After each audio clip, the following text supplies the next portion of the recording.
أعوذ بالله من الشيطان الرجيم بسم الله الرحمن الرحيم رب اشرح لي صدري واحلل عقدة من لساني يفقهوا قولي।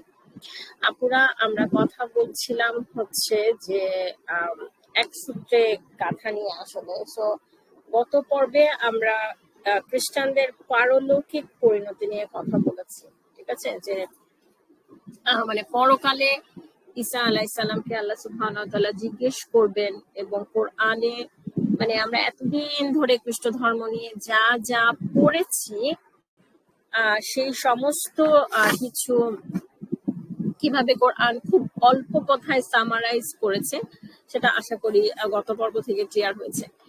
এখন আজকে মানে আপনারা যদি কেউ যদি যারা শুনছেন এটা, এর মাঝে কেউ যদি এমন হন যে তারা হচ্ছে শিকড়ের সন্ধানে বইটা খুব ভালোভাবে পড়েছেন এবং তারপর এখন আবার ডিপ রিডিং সিরিজের সবগুলো অডিও শুনছেন, যদি এমন হয় তাহলে আপনারা ধরতে পারবেন যে আমি আসলে বইটাতে যে সিরিয়ালে লিখেছি আমি ডিপ রিডিংটা সেই সিরিয়ালে করি নাই।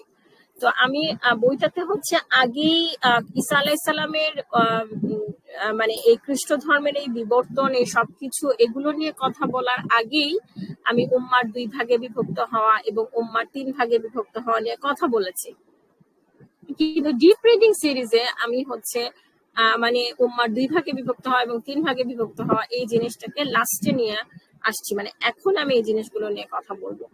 তাহলে আমি জানি না আপনারা আমার অর্গানাইজেশনটা ধরতে পারছেন কিনা, যে আমরা গত এতগুলো পর্ব ধরে কথা বলে মানে কথা বলেছি যখন তখন বারবার যে এক লাইনে যদি আমাকে সামারি করতে বলেন তাহলে আমি বারবার বুঝাতে চেয়েছি যে আজকের বাইবেল থেকে বর্তমান খ্রিস্ট ধর্মের যে তাত্ত্বিক দিকগুলো, তাত্ত্বিক মূলনীতি, Jesus son of God, crucifixion, died on the cross, original sin, এগুলা কোনোটাই প্রমাণ করা যাবে না।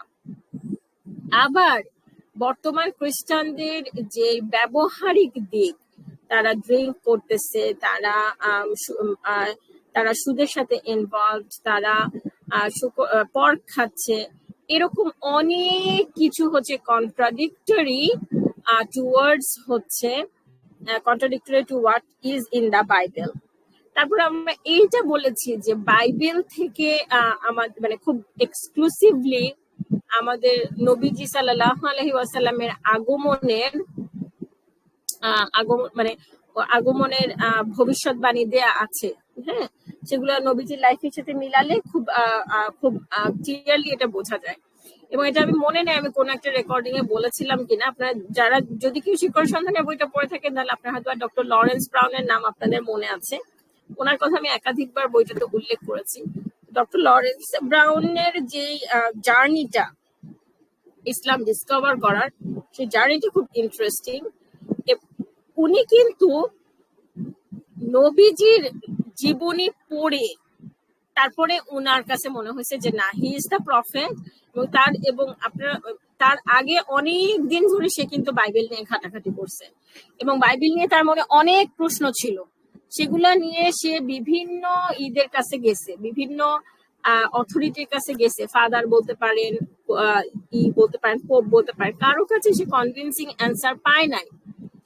এবং তারপরে সে যখন নবীজির এবং সে তার একটা ইন্টারভিউ সে বলছে যে ইসলাম ওয়াজ দ্য লাস্ট অপশন। সে বুদ্ধিজমকেও মানে এইসব অন্যান্য যেসব ইস্টার্ন রিলিজিয়ন আছে সেগুলোকেও সে কনসিডার করছে। কিন্তু দেখেন যে মিডিয়ার যে প্রভাবটা বা মুসলিমদের প্রভাবটা কতটা মিনিমাল, কতটা নেগলিজিবল, আমরা দাওয়াতি কাজে কতটা মানে কতটা অবহেলা করি যে সে ইসলামকে একটা যে সত্যি ধর্ম হইতে পারে এইটা সে কনসিডারই করে না, মানে সে কনসিডারই করে নাই।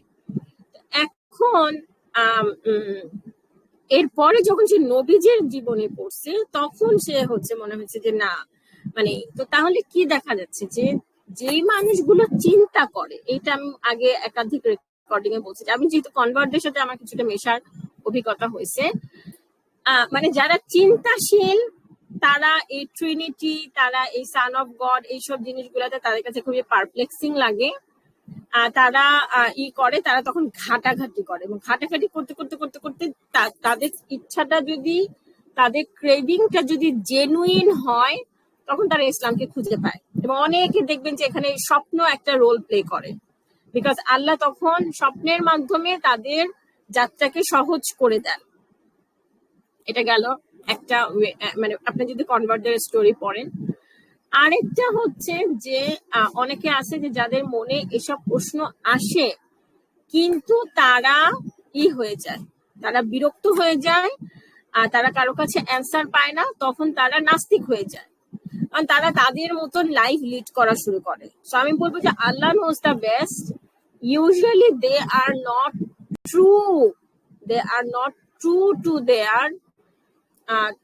টু দেয়ার কজ, বিকজ হার্টের স্টেটটা খুব ইম্পর্টেন্ট। আপনি কতটুকু আন্তরিক সত্য খুঁজে পাওয়ার জন্য, এটা যে আসলে ইসলাম প্র্যাকটিস শুরু করছে এটা তার জন্য প্রযোজ্য, যে মানে সে কতটা আন্তরিকতা নিয়ে সত্যি খুঁজতেছে। তো যাই হোক, এখন যে পয়েন্টটা আমি বলবো সেটা হচ্ছে যে তাহলে মানে খ্রিস্ট ধর্মের ব্যাপারটা কি, যে যারা দুনিয়াতে আছে, পরকালের কথা তো আমরা গত পর্বে বললাম, যে তাহলে এখন দুনিয়াতে যারা মানে দুনিয়াতে যে এখন লাখ লাখ কোটি কোটি খ্রিস্টান আছে, তাদের ব্যাপারে আমাদের স্ট্যান্স কি হওয়া উচিত? আমি মনে করি যে প্রত্যেকটা নন মুসলিমকে আমাদের একজন পটেনশিয়াল মুসলিম ভেবে সে অনুযায়ী আমাদের তাদের সাথে আচরণ করা উচিত। কিন্তু অ্যাট দ্য সেম টাইম আমাদের মাথায় রাখতে হবে যে conversion is not a easy process. এগুলো নিয়ে আমি আগের পর্বে কথা বলেছি। কিন্তু আমাদের দাওয়াতি কাজে আরো অনেক বেশি অ্যাক্টিভ হওয়া উচিত, এটা হচ্ছে বটম লাইন। এখন এখন এখন একটা কথা খুব ইম্পর্টেন্ট, সেটা হচ্ছে যে মানে মনে হতে পারে যে এই যে থিওলজিক্যাল বিতর্কগুলা, এই থিওলজিক্যাল বিতর্কগুলার এন্ড কোথায়? এই যে এন্ড কোথায়, এখানে আমি একটা কথা বলেছি, সেটা হচ্ছে যে ঈসা আলাইহিসসালামের মৃত্যুর পূর্বে ওনাকে নিয়ে সব ভুল ধারণার অবসান ঘটবে। সরি, এখানে একটা টাইপও আছে। তো এটা হচ্ছে ঈসা আলাইহিসসালামের মৃত্যুর পূর্বে ওনাকে নিয়ে সব ভুল ধারণার অবসান ঘটবে। তাহলে এখন আপনারা যারা যদি এতদিন ধরে আপনারা শুনে থাকেন, তাহলে এটা আপনাদের কাছে ক্লিয়ার যে ঈসা আলাইহিসসালামকে তো আল্লাহ সুবহানাহু ওয়া তাআলা তুলে নিয়েছেন, উনি তো মারা যান নাই এখনো। ওনার মৃত্যু, উনি যে শেষ জমানায় আসবেন, আবার উনি ওনার সেকেন্ড অ্যাসেনশন হবে, তারপরে উনি ইমাম মাহদির পিছনে সালাত আদায় করবেন একজন রাসূল সাল্লাল্লাহু আলাইহি ওয়াসাল্লামের একজন উম্মত হিসেবে। তারপরে উনি হচ্ছে দাজ্জালকে হত্যা করবেন, দাজ্জালকে তো ইমাম মাহদিও হত্যা করতে পারবে না।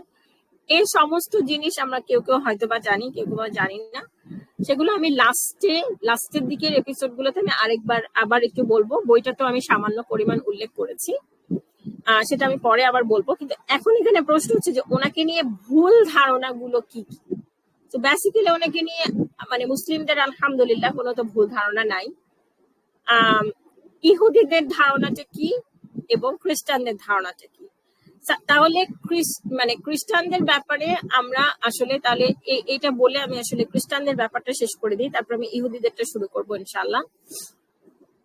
তো খ্রিস্টানদের মধ্যে যারা খ্রিস্টান হিসেবে জন্ম নিয়েছেন, যেটা বললাম, তাদের মাঝে আছে কিছু মানুষ চিন্তাশীল যাদের মনে কোশ্চেন আছে। এদিকে আসলে ব্রডলি তিনটা ভাগে ভাগ করা যায়, আমার নিজস্ব অবজারভেশন। একটা হচ্ছে যে চিন্তাশীল এবং তারা ট্রু টু দ্য কজ, তারা আসলেই খোঁজে, তাদের কাছে আমাদের পৌঁছাতে পারতে হবে, তাদের কাছে যেন ইসলাম পৌঁছায়, এটা আমাদের মেকশিওর করতে হবে। কিভাবে করতে হবে সেটা আমরা বলেছি আগের পর্বে, যে আমাদের আরো বেশি ধর্মকে আমাদের ডিসকাশনে নিয়ে আসা উচিত। মুসলিমরা খুব লজ্জা পাই ধর্ম নিয়ে কথা বলতে, আমরা ভেবে পাই না যে আমাদের মধ্যে প্রচন্ড ইনফিরিয়রিটি কমপ্লেক্স আছে। we should try to be proud Muslim. আচ্ছা, আবার আমরা যেন বুমেরাং না করি, দেখা যায় যে না জেনে যেন কথা না বলি। এবং এটা নিয়ে আগেও একটা এপিসোডে আমি বলেছিলাম যে আমার নিজের জানতে হবে তা না, আমাদের নলেজেবল মানুষের সাথে ব্রিজ হিসেবে কাজ করতে হবে। যদি কেউ আমাকে একটা জিনিস জিজ্ঞেস করে, তাহলে আমি যদি না জানি, আমি তাহলে বলবো আমি জানি না, কিন্তু আমি আমাকে জেনে জানাতে পারবো। এরপরে আমার চারপাশে খোঁজ, দা সার্চ, লাগাইতে হবে যে আমি কিভাবে একজন রিলায়েবল পার্সনের কাছে পৌঁছাতে পারি টু নো দ্য অ্যান্সার। এবং অফকোর্স আমাদেরকে আল্লাহর সাহায্য চাইতে হবে, অফকোর্স। আচ্ছা, দ্বিতীয় টাইপ যেটা আমার কাছে মনে হয়, আল্লাহ নোজ দ্য বেস্ট, দ্বিতীয় টাইপ হচ্ছে যারা, যেটা বললাম যে তারা, তাদের মনের ভিতরে হয়তো বা প্রশ্ন জাগে, কিন্তু তারা ভাবে যে আচ্ছা এগুলার কোনো অ্যান্সার নাই, তো তারা অ্যাথিস্ট হয়ে যায় অথবা অ্যাগনস্টিক হয়ে যায় এবং তাদের মধ্যে সত্য খোঁজার কোনো টেন্ডেন্সি থাকে না। 3 নাম্বার হচ্ছে যারা আসলে কোনো চিন্তা ভাবনা করে না আল্লাহর ছেলে এই কনসেপ্টটা নিয়ে, তাদের মনে কোনো প্রশ্ন আসে না, তারা খুবই আনন্দে থাকে যে তারা এরকম একটা কেয়ার ফ্রি, তারা এত কিছু চিন্তা করে না, দে আর নট, মানে তাদের কোনো, they don't care what happens after death. ঠিক আছে, আনফরচুনেটলি এই ধরনের মানুষই বেশি। এখন পরকালে কি হবে? পরকালে তো ইন জেনারেল আমরা বলতে পারি যে তাদের যে বিশ্বাস, সেই বিশ্বাস নিয়ে তারা যারা মারা যাবে তারা তো জাহান্নামে যাবে। ঠিক আছে, ইন জেনারেল আমরা এটা বলতে পারি। এখন স্পেসিফিক্যালি একটা মানুষ জাহান্নামে যাবে কিনা এটা বলাটা একটু দুষ্কর। ধরেন স্পেসিফিক্যালি অমুক পার্সন যাবে কিনা, কারণ কিয়ামতের দিনের বিচারটা হবে কাস্টমাইজড। হ্যাঁ, এখন আমরা জানি না, হয়তোবা সে কোনো একটা এক্সকিউজ, যেটা হয়তোবা জেনুইন এক্সকিউজ ছিল, অজ্ঞতা জেনুইন এক্সকিউজ হইতে পারে, এবং কিয়ামতের দিন যে কোনো জুলুম হবে না, এই ব্যাপারে আমাদের তো কোনো সন্দেহ নাই। সো হয়তো বা কেউ বেঁচে যেতে পারে, হ্যাঁ, কিন্তু আমরা অ্যাপোলজেটিক মুসলিম হব না। অ্যাপোলজেটিক মুসলিম মানে কি, যারা ওই যে মিনমিন করতে থাকে যে না আসলে হয়তোবা সব মুসলিম জাহান্নামে যাবে না, এটা আসলে কেমন কথা, হ্যাঁ, আল্লাহ ওরা সবাই জাহান্নামে যাবে না, এই ধরনের ব্যাপারগুলো, আল্লাহ ইসলাম এরকম একটা, আমি এমন একটা ধর্মের অনুসারী যে আসলে বলে যে অন্য ধর্মের সবাই জাহান্নামে যাবে, এগুলো নিয়ে আমরা খুব লজ্জা পাই। We should not be like that as well. এবং আমাদের মধ্যে কোরআনের উল্টাপাল্টা ইন্টারপ্রিটেশন করার একটা টেন্ডেন্সি আছে সূরা বাকারার 62 নাম্বার আয়াতের, আমরা সেটা নিয়েও সামনে কথা বলবো ইনশাআল্লাহ। তো সেরকম হওয়া যাবে না। আমাদের কাজ হচ্ছে, মানে আমি কি মনে করি, আমি মনে করি যে নট নেসেসারিলি আমি আমার সমস্ত নন মুসলিম আমার সুপারভাইজারকে আমি দাওয়াত দিই বা কিছু, বাট আমি ঠান্ডায় থাকি। I acknowledge publicly যে I should be more active in দাওয়া, বাট আমি অনেক কিছুর ব্যাপারে আমি এখনো হয়তো অতটা অ্যাক্টিভ না, বাট হয়তো সামনে আমি আরো অ্যাক্টিভ হব ইনশাআল্লাহ, আল্লাহ নোজ দ্য বেস্ট। কিন্তু আমি ধান্দায় থাকি। হ্যাঁ, এখন মানে আমি ইন জেনারেল আমাদের সবার আরো অনেক বেশি দাওয়াতি কাজের ব্যাপারে অ্যাক্টিভ হওয়া উচিত। But at the same time, we need to know the art of giving dawa. হারাম পুলিশ যেন না হয়ে যায়। সারাক্ষণ মানুষকে কারেকশন করার টেন্ডেন্সি যদি থাকে, না এটা কেন করছো, ওটা কেন করছো, এটা তো ঠিক না, এগুলো আসলে মানুষকে আরো দূরে সরিয়ে দেয়, আরো রিপালশন করিয়ে দেয়। সো যারা এতদিন ধরে ডিপ রিডিং সিরিজ শুনছেন তারা জানেন যে ফেরাউনের সাথে কনভারসেশন, মুসা আলাইহিস সালামের কনভারসেশন থেকে আমরা অনেকভাবে বোঝানোর চেষ্টা করছি যে কিভাবে আমরা দাওয়াতি কাজের টেকনিক এখান থেকে শিখতে পারি। তো যাই হোক, আগামী পর্ব থেকে আমরা এই জিনিসটা নিয়ে আবার বেশি করে কথা বলা শুরু করবো ইনশাআল্লাহ, যে 2 ভাগে ভাগ হওয়া বা উম্মার 2 ভাগে ভাগ হওয়া এবং 3 ভাগে ভাগ হওয়া। তো জাযাকুমুল্লাহু খাইরান শোনার জন্য। আসসালামু আলাইকুম ওয়া রাহমাতুল্লাহি ওয়া বারাকাতুহু।